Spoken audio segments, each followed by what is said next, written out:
Curfew চলাকালে পুলিশের সঙ্গে শিক্ষার্থীদের সংঘর্ষের একদিন পর বুধবার ভারতের মণিপুর ছেড়ে পালিয়েছেন গভর্নর। গভর্নর লক্ষণ প্রসাদ আচার্য মণিপুরের রাজধানী ইম্ফল ছেড়ে আসামের গুয়াহাটিতে পালিয়েছেন বলে জানান ভারতীয় গণমাধ্যম টাইমস অফ ইন্ডিয়া।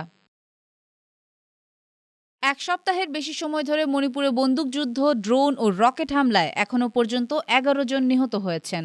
এর জেরে মঙ্গলবার থেকে রাজ্যের ৩ জেলায় কারফিউ জারি করা হয়।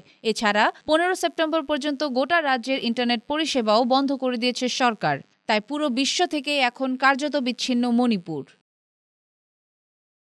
বুধবার কারফিউয়ের মধ্যে বিক্ষোভ মিছিল নিয়ে শিক্ষার্থীরা গভর্নরের বাসভবন অভিমুখে যাওয়ার চেষ্টা করলে পুলিশের সঙ্গে সংঘর্ষ হয়। এতে ৫০ শিক্ষার্থী আহত হয়েছেন। টাইমস অফ ইন্ডিয়ার প্রতিবেদনে বলা হয়েছে, মণিপুরের গভর্নর লক্ষণ প্রসাদ আচার্য বুধবার সকাল ১০টার দিকে ইম্ফল ছেড়ে যান। লক্ষণ প্রসাদ আসামের গভর্নর হলেও অতিরিক্ত হিসেবে মণিপুরের দায়িত্বও পালন করেন। জানা যায়, বুধবার আসাম রাইফেলসের একাধিক ঘাঁটিতে বিক্ষোভ করেন স্থানীয় কুকিরা। মণিপুর থেকে সেনাদের সরে যাওয়ার দাবি তাদের। কয়েক অঞ্চল থেকে বিক্ষোভে সহিংসতার খবরও মিলেছে।